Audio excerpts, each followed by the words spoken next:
Bem, negócio na pauta de volta, continuando aqui nossa conversa sobre inflação, juros, crescimento do produto interno bruto, com os economistas e professores José Coutinho e Alexandre Brito. A queda da taxa de inflação tem surpreendido os analistas, e se não tivesse ocorrido aumentos significativos de combustíveis nos últimos meses, a queda teria sido até maior. A projeção do IPCA para 2023 já está em 4,86, ou melhor, 4,86, e para 2024 em 3,86. Esta queda está relacionada com as taxas de juros ou as situações de preço de alimento, que não é uma ação direta do governo, na opinião de vocês? Bom, o choque inflacionário que o Brasil vem vivendo, e eu colocaria desde 2019, ele não é estrutural, ele é conjuntural. Então, esse movimento de preços, seja de alta dos preços ou como a gente vê agora de baixa de preço, é tipicamente conjuntural e se deve principalmente a um fator, que é a mudança da política de preço da Petrobras. Se nós estivéssemos continuando com a mesma política de preços, a inflação estaria num patamar mais elevado do que esteve antes. Principalmente agora que a gente teve a alta do preço do barril de petróleo e o corte da produção de petróleo pela Arábia Saudita e pela Rússia. Só para lembrar, quando a gente teve a implementação da PPI, que é a Política de Paridade de Preço de Importação, o reajuste era diário e não permitia previsibilidade a quem trabalhava com o frete. Né? Mas, professor, o senhor está dizendo então que a Petrobras abandonou a política de paridade internacional de preço, é isso? Em parte, ou seja, o repasse é de longa defasagem. Na verdade, se a gente for a bem da verdade, desde 2003, nunca houve um abandono da política de repasse de preços internacionais. O que havia era a manutenção de uma defasagem mais longa. No governo Temer era diário, no governo Bolsonaro passou a ser quinzenal e mensal, e no governo Lula, primeiro governo Lula, se repassava com 6 meses uma média, ou então 3 meses. Só para lembrar rapidinho, no segundo governo Lula... Nós discutimos no capítulo anterior, quando a gente estava falando da tancagem aqui de Itaqui. Itaqui está indo a passos largos para ter uma tancagem equivalente de 150 mil barris de petróleo equivalente, por conta das importações. Aí eu passo aqui a fala ao professor Coutinho. Como é que nós vamos manter preços de combustíveis mais baixos que o mercado internacional se nós temos que comprar diesel e gasolina? Qual é essa mágica? A mágica não, quem vai pagar essa conta? Que alguém paga, né?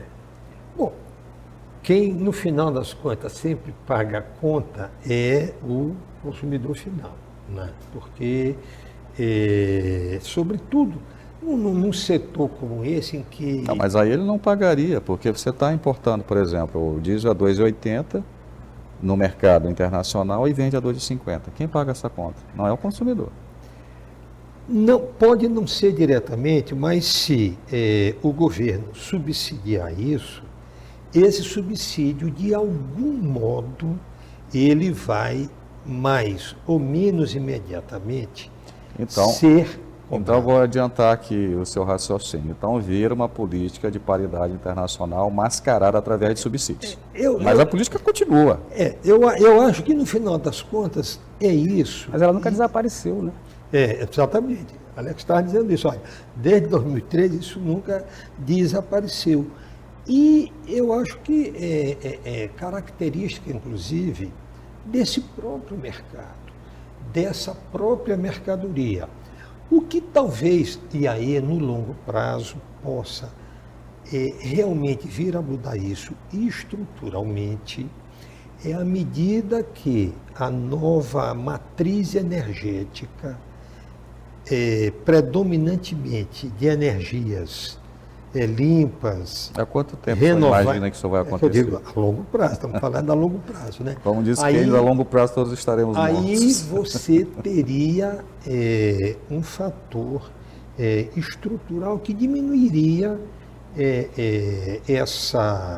o peso, né, dessa circunstância global desse produto na formação dos Entendi. preços. Mas aí eu voltando aqui, professor Alex. Professor Alex, então o senhor coloca, digamos assim, toda a culpa do surto inflacionário na questão da política de preço da Petrobras? Não, eu coloco a culpa no choque conjuntural externo.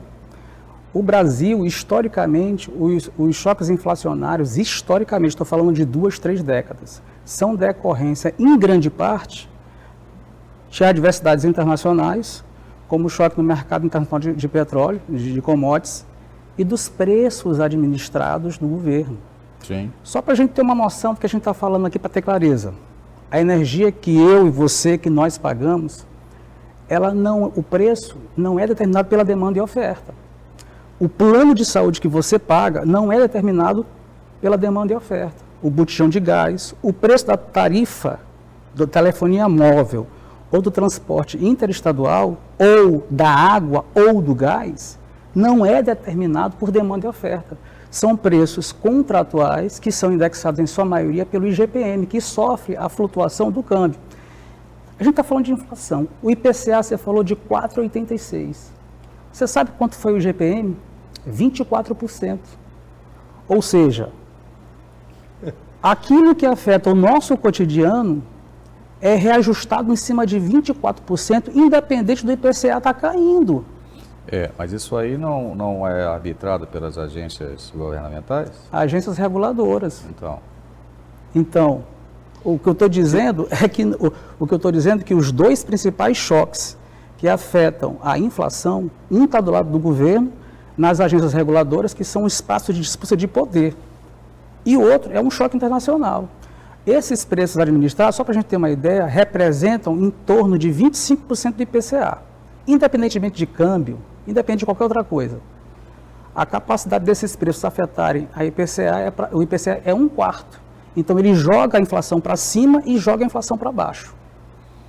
Bem, mas aí vamos pegar dois preços administrados aqui, que é energia elétrica. Energia elétrica, de alguma forma, se conseguiu encontrar uma fórmula muito boa, que são as bandeiras, onde você não indexa diretamente a tarifa, né? Existe uma tarifa estrutural, vamos falar outra tarifa conjuntural. E o preço da energia acabou caindo pós o período de carestia. E o preço do petróleo internacional, até na universidade nós fizemos há uns 2, 3 anos atrás, durante a pandemia, uma simulação considerando preço de 100 anos para trás. Em que em 100 anos ele flutua, mas ele volta para o patamar entre 80 e 90 dólares.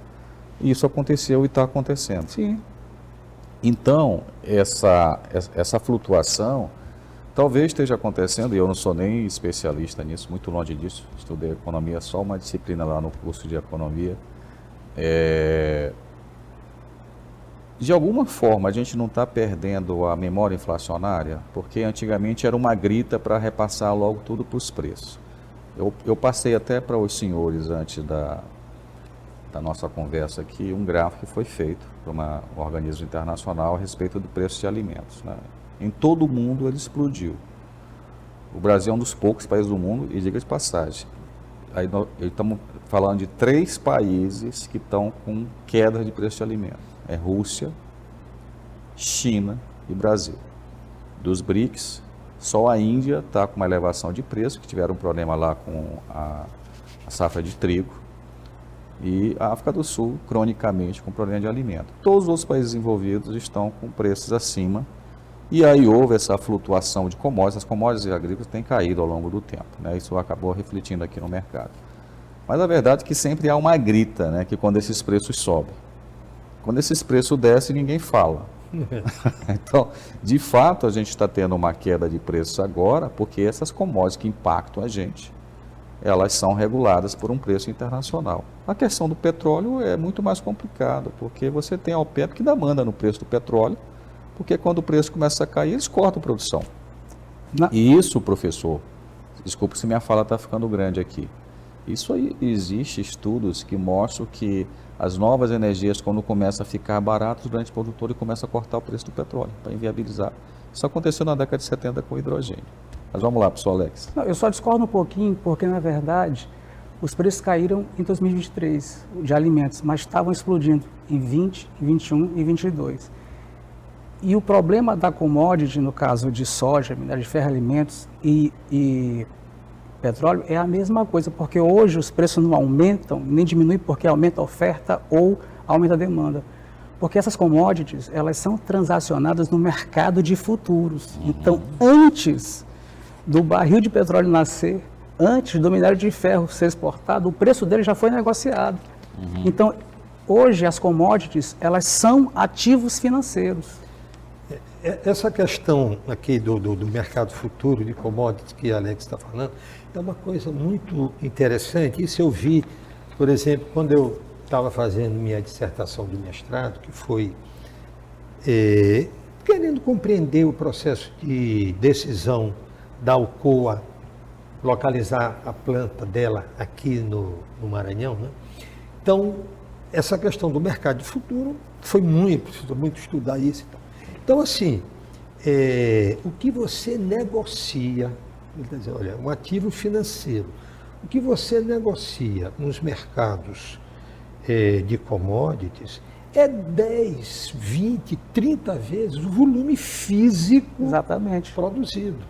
Quer dizer, de um certo modo, isso mimetiza o processo de multiplicador do processo do depósito bancário.